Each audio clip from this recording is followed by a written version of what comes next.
देखिए, thermal expansion of solid, liquid and gas, या कह सकते हो थर्मल एक्सपेंशन ऑफ मैटर। आपके पास किसी भी तरह का मैटर है, अगर आप उसको गर्म करते हो, उसको हीट एनर्जी सप्लाई करते हो, तो उसके वॉल्यूम में एक्सपेंशन होता ही है। एटम्स या मॉलिक्यूल्स जिनसे मिलकर वो बनते हैं उनमें कोई एक्सपेंशन नहीं होता है, लेकिन जो भी उसका वॉल्यूम होगा, यानी कि जितना भी स्पेस एटम्स और मॉलिक्यूल्स ने वहाँ पे एक्वायर किया हुआ होगा, कवर किया हुआ है, वो स्पेस वहाँ पर बढ़ जाता है। दैट मीन्स वो वॉल्यूम वहाँ पर क्या होता है, बढ़ जाता है जब आप किसी भी मैटर को गर्म करते हो, चाहे वो सॉलिड है, लिक्विड है या गैसेस है। अब मैटर पे डिपेंड करेगा कि वो किस तरह का है, उसके ऊपर डिपेंड करता है कि एक्सपेंशन आपका कितना होगा, ज़्यादा होगा या कम होगा। जैसे कि अगर हम देखें सॉलिड के अंदर जो एक्सपेंशन होता है, जब हम सॉलिड को गर्म करते हैं, सॉलिड हीट एनर्जी को एब्जॉर्ब करता है, तो जो एक्सपेंशन होता है वो बहुत ही कम होता है, नेग्लिजिबल मान सकते हो, लेकिन होता है, ठीक है।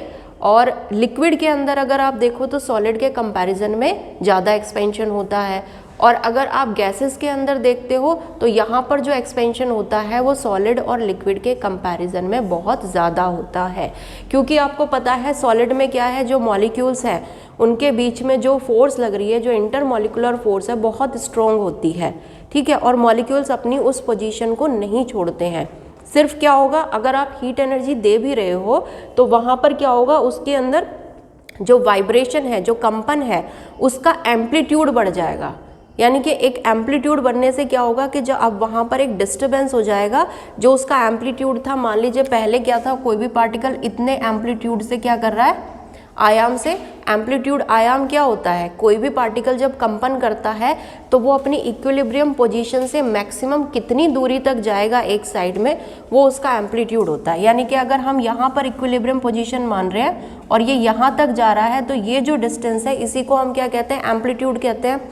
हीट एनर्जी एब्जॉर्ब करने से ये एम्पलीट्यूड क्या होता है, बढ़ जाता है। यानी कि अब इसको ज़्यादा स्पेस चाहिए वाइब्रेट या कंपन करने के लिए, तो ये डिस्टर्बेंस क्या होता है, आगे तक ट्रांसफ़र होता है। तो हर एक मॉलिक्यूल या एटम हायर एम्पलीट्यूड से, पहले के कंपैरिजन में हायर एम्पलीट्यूड से क्या करेगा, कंपन करेगा, ऑसिलेशंस करेगा। यानी कि कुछ स्पेस यहाँ पर पहले के कंपैरिजन में बढ़ जाएगा। तो इस तरह से क्या होता है, सॉलिड्स के अंदर एक्सपेंशन होगा हीट एनर्जी सप्लाई करने पर। एटम्स या मॉलिक्यूल एक्सपेंड नहीं कर रहे हैं, लेकिन जो स्पेस उन्होंने कवर किया हुआ है, जो एक्वायर किया हुआ है, वो स्पेस यहाँ पर क्या कर रहा है, एक्सपेंड कर रहा है, ठीक है। लिक्विड के केस, अच्छा सॉलिड में जैसे आप लोगों ने देखा होगा रेलवे ट्रैक्स बनते हैं, ठीक है, तो वो पोर्शंस में बनाए जाते हैं, कभी भी ऐसे नहीं होता कि कंटिन्यूस बनाए जाएं। और हर एक पोर्शन में क्या होता है, थोड़ा गैप वहाँ पर छोड़ा जाता है। तो वो गैप इसीलिए छोड़ा जाता है क्योंकि जब मान लीजिए बहुत ज़्यादा गर्मी है तो क्या होगा, हीटिंग इफेक्ट से वो रेलवे ट्रैक थोड़ा एक्सपेंड करेगा। तो वो एक्सपेंशन के लिए जितना उसमें लेंथ में इंक्रीज़ होगा, उसके हिसाब से वहाँ पर क्या करते हैं, हम स्पेस को छोड़ देते हैं, ताकि एक्सपेंड होने पर ऐसा न हो कि वो टूट जाए, बकल अप कर जाए, ठीक है। तो वो चीज़ इग्नोर करने के लिए हमेशा रेलवे ट्रैक्स में क्या होता है, या आप उसमें देखो ये होते हैं हाईवे, ये फ्लाईओवर्स बनाए जाते हैं, तो वहाँ पर भी पोर्शंस में डाले जाते हैं, ठीक है। और हर एक पोर्शन के ऊपर क्या होता है, जो ब्रिक्स होती है बड़ी बड़ी, उनको पोर्शंस में डालते हैं, उनके बीच में भी स्पेस छोड़ा जाता है। अगर आपने कभी ध्यान से देखा हो तो लकड़ी के गट्टे भी अड़ाए हुए होते हैं बीच बीच में ना, तो वो किस लिए होता है, एक्सपेंशन के लिए, एक स्पेस देने के लिए ही होता है, ठीक है, ताकि जो ब्रिज आप बना रहे हो, जो भी फ्लाईओवर बना रहे हो, वो टूटे ना, एक्सपेंशन की वजह से कोलाइड ना कर जाए। लिक्विड के अंदर क्या होता है, क्योंकि आपको पता है लिक्विड में क्या होता है, मॉलिक्यूल्स मूव करने के लिए फ्री होते हैं, तो यहाँ पर भी क्या होगा, जब आप हीट एनर्जी दोगे तो वो तेज़ी से कंपन करने लगेंगे, लेकिन क्योंकि ये फ्री हैं मूव करने के लिए, तो इनका जो कंपन होगा वो सॉलिड्स के कंपैरिजन में ज़्यादा होता है। यानी कि ये मूव करने लगेंगे, इनके अंदर एक काइनेटिक एनर्जी भी आ जाएगी, तो यहाँ पर जो एक्सपेंशन होगा वो सॉलिड के कंपैरिजन में काफ़ी ज़्यादा होता है, ठीक है। जैसे जो भी लिक्विड इन ग्लास थर्मोमीटर होते हैं ना, जैसे मरकरी थर्मोमीटर होता है, थर्मोमीटर में क्या करते हैं, ग्लास की वो होती है, आपके पास ट्यूब होती है, कैपिलरी ट्यूब, और उसके अंदर आप मरकरी को लिक्विड फॉर्म में फिल करते हैं। अगर आप उसको क्या करोगे, हॉट वाटर में डालोगे तो क्या होगा, मरकरी एक्सपेंड कर जाएगा एकदम से, ठीक है, और जब उसको बाहर निकालोगे तो धीरे धीरे अपने वापस उसी लेवल में आ जाता है। ठीक है, तो ये क्या है, एक्सपेंशन हो रहा है लिक्विड के अंदर। ठीक है, उसके बाद आता है गैसेस। अब क्योंकि गैसेस में क्या होता है, जो इंटरमॉलिक्यूलर फोर्स होती है वो सॉलिड या लिक्विड के कंपैरिजन में बहुत ही कम होती है। ऑलरेडी जो इसके मॉलिक्यूल्स होते हैं या पार्टिकल्स होते हैं वो हाई काइनेटिक एनर्जी से मूव करते हैं, और जब आप इसको हीट करोगे तो उनकी काइनेटिक एनर्जी और ज़्यादा बढ़ जाएगी, जिससे वो और तेज़ी से क्या करने लगेंगे, मूव करने लगेंगे, यानी कि एक्सपेंड होने लगेंगे। तो यहाँ पर जो एक्सपेंशन होगा हीट करने पर वो सॉलिड या लिक्विड के कंपैरिजन में बहुत ज़्यादा होता है। तो इस तरह से क्या होगा, कोई भी मैटर अगर आपको दिया हुआ है और आप उसको हीट करते हो तो वो एक्सपेंड करेगा। अगर सॉलिड है तो एक्सपेंशन उसमें कम होता है और डिपेंड करेगा कितना हीट एनर्जी आप वहाँ पर सप्लाई कर रहे हो। लिक्विड है तो सॉलिड के कंपैरिजन में सेम कंडीशंस में अगर आप कंपेयर करोगे तो ज़्यादा एक्सपेंशन होगा, और गैसेस में दोनों से ज़्यादा एक्सपेंशन होता है।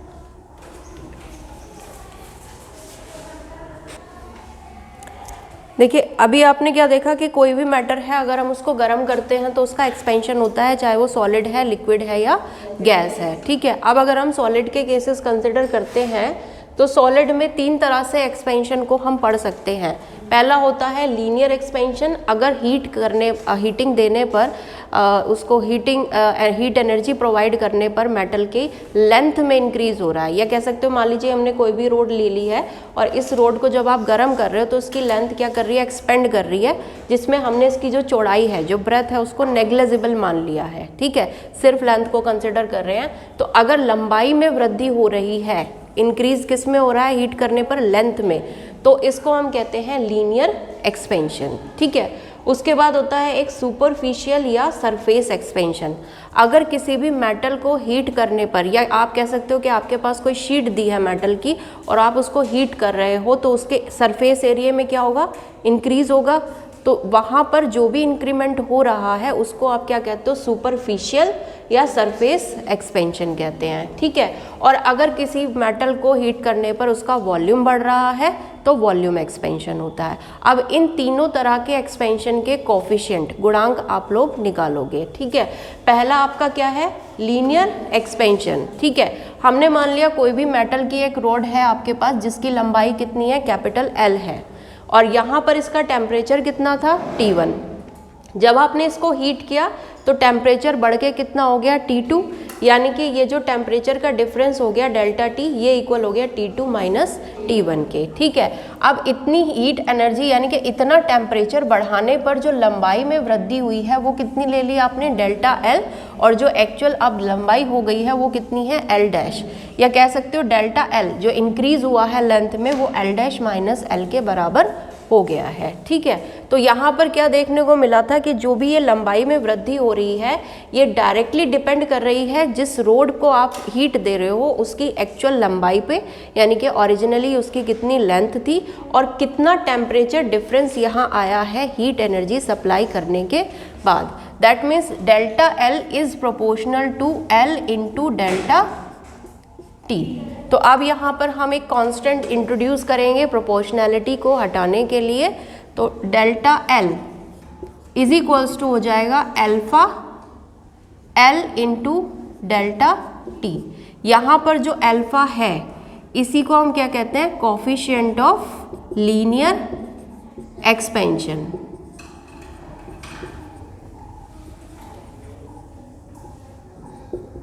ठीक है, जितनी ज़्यादा अल्फा की वैल्यू होगी किसी भी मेटल के लिए उतना ही ज़्यादा उसमें ही जो है इंक्रीज होगा लेंथ में, अगर हम हीट एनर्जी सप्लाई करते हैं। तो अगर यहाँ से हम देखें अल्फा इज इक्वल्स टू आपका आ जाएगा delta L upon L into delta T के बराबर अल्फा।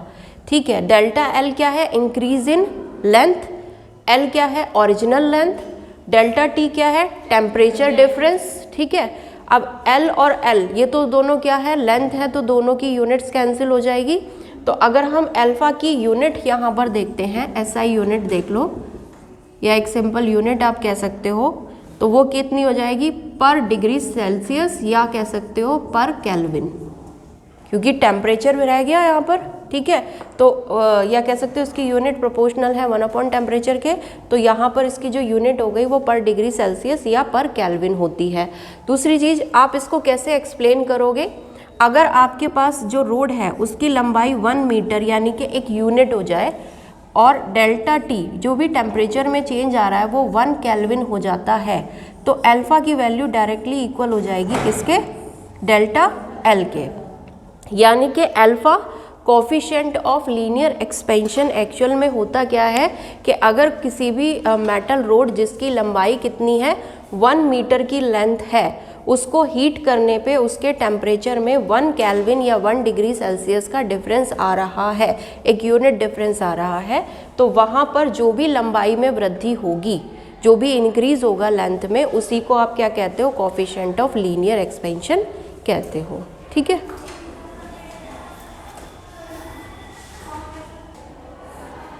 नेक्स्ट आपका क्या है, सरफेस एक्सपेंशन है, यानी कि आपको मेटल की अगर कोई शीट दे रहे हैं और उसको हीट करते हैं तो वो क्या करती है, एक्सपेंड करती है। हमने मान लिया इनिशियली जब टेम्परेचर T1 था तो उस शीट का सरफेस एरिया A था, और जब आपने हीट किया और उसका टेम्परेचर T2 हो गया तो उसका जो सरफेस एरिया है वो यहाँ पर A डैश हो गया। दैट मीन्स T2 से T1 में जो टेम्परेचर डिफरेंस आ रहा है डेल्टा T, इस टेम्परेचर डिफरेंस में जो एरिया इंक्रीज हुआ है शीट का वो डेल्टा A है, जिसकी value A dash minus A के बराबर है। तो यहाँ पर क्या पाया गया कि जो ये चेंज आ रहा है एरिया पे, ये डायरेक्टली डिपेंड कर रहा है उस शीट के इनिशियली एरिया कितना था उस पर, और कितना टेम्परेचर में चेंज आप लेकर आ रहे हो जिससे कि उसके एरिया में डेल्टा ए का चेंज आ रहा है। यानी कि आप लिख सकते हो delta A is proportional to A into delta T. तो यहाँ पर भी प्रोपोर्शनैलिटी हटा के कांस्टेंट इंट्रोड्यूस करेंगे, तो delta A is equals to, यहाँ जो कांस्टेंट होता है उसको हम बीटा मानते हैं, ए डेल्टा टी के बराबर हो गया, ठीक है। तो यहाँ बीटा क्या है आपका, कोफिशिएंट ऑफ सरफेस या सुपरफिशियल एक्सपेंशन, ठीक है। यूनिट इसकी क्या होगी, अगर आप बीटा की वैल्यू यहाँ पर देखते हो तो ये होगा delta A upon A into delta T. तो ए अपॉन ए ये क्या हो गया, एरिया, और डेल्टा टी क्या है, टेम्परेचर। दैट मीन्स इसकी यूनिट क्या होगी, पर डिग्री सेल्सियस या पर केल्विन, ठीक है। अब अगर इसको डिफाइन करना हो, अगर आपका एरिया जो शीट का इनिशियल एरिया है वो 1 मीटर स्क्वायर है और उसमें डेल्टा ए का डिफरेंस आ रहा है एरिया का, कितने टेम्परेचर डिफरेंस पे, 1 केल्विन या 1 डिग्री सेंटीग्रेड, एक यूनिट टेम्परेचर में जो डिफरेंस आ रहा है और यूनिट एरिया की शीट है, तो उसमें जो भी आपका एक्सपेंशन होगा एरिया में उसी को हम कोफिशिएंट ऑफ सरफेस एक्सपेंशन कहते हैं।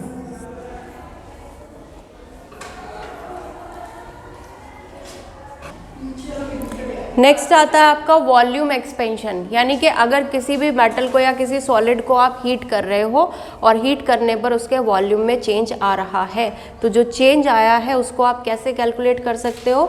हमने मान लिया इनिशियली वॉल्यूम जो था T1 टेम्परेचर पर V है और T2 टेम्परेचर पर V डैश हो गया है, यानी कि जब आपने हीट सप्लाई करी और जब उस मेटल का या सॉलिड का टेम्परेचर T2 हो गया है तब उसका वॉल्यूम V डैश है।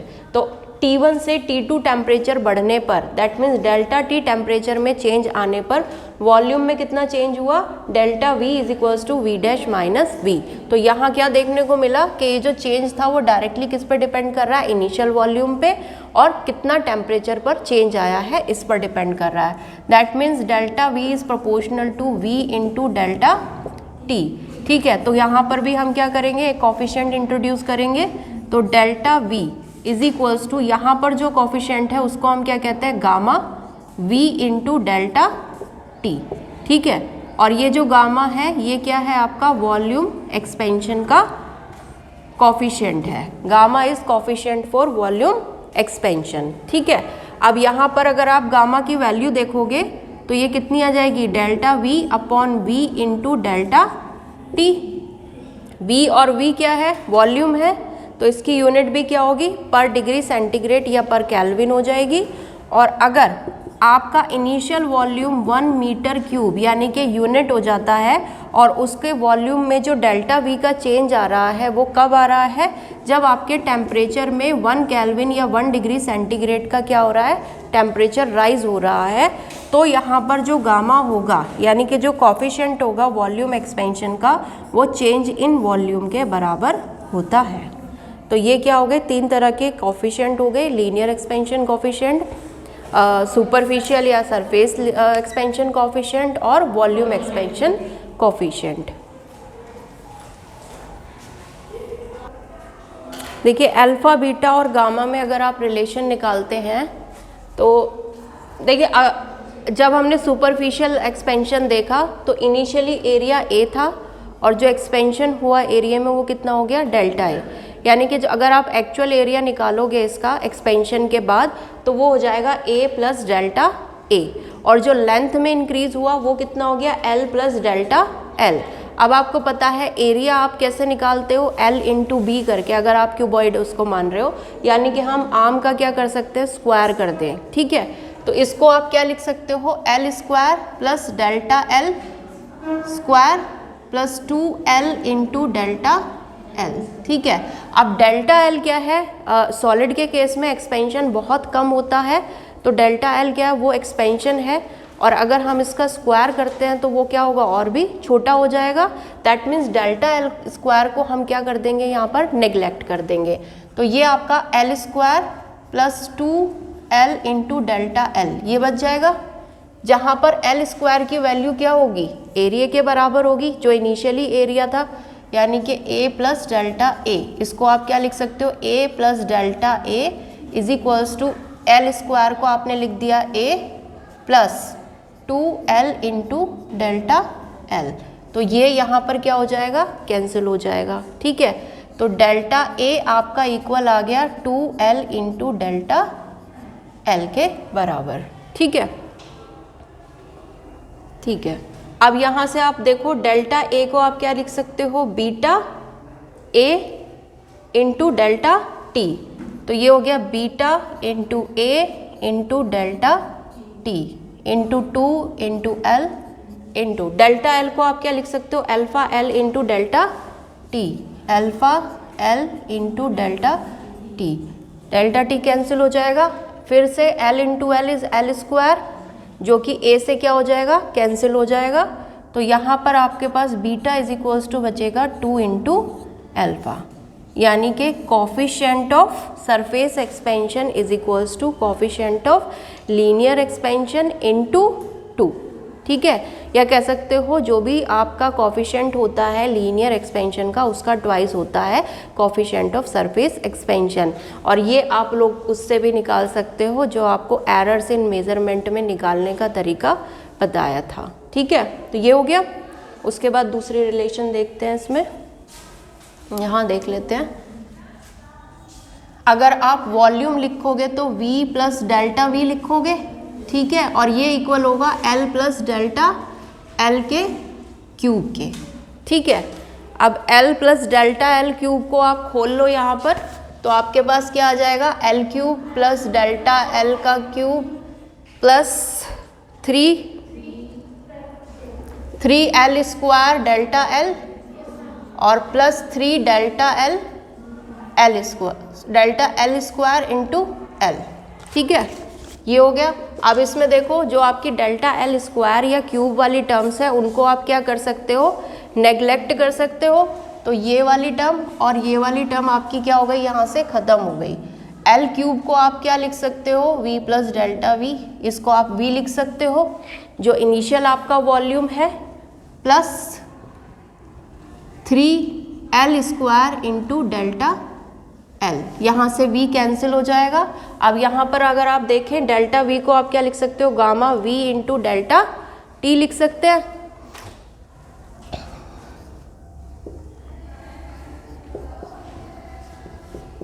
थ्री एल क्यूब और डेल्टा एल को आप क्या लिख सकते हो, alpha into L into delta T लिख सकते हैं।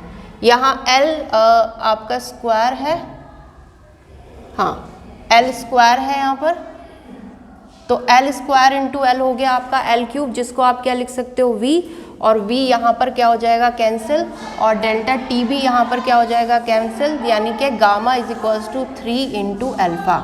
That means coefficient of volume expansion is equals to thrice of coefficient of linear expansion. आपका ये कितना, ये क्या था, कोफिशिएंट ऑफ सुपरफिशियल एक्सपेंशन जो कि कोफिशिएंट ऑफ लीनियर एक्सपेंशन के ट्वाइस के इक्वल था, coefficient of volume expansion coefficient of linear expansion के थ्राइस के इक्वल है। अब इन दोनों रिलेशन से अगर आप गामा और बीटा में रिलेशन निकालो तो अल्फा की जगह आप वहाँ पर क्या लिख सकते हो, बीटा अपॉन 2, तो गामा इज इक्वल्स टू आपका हो जाएगा 3/2 ऑफ बीटा।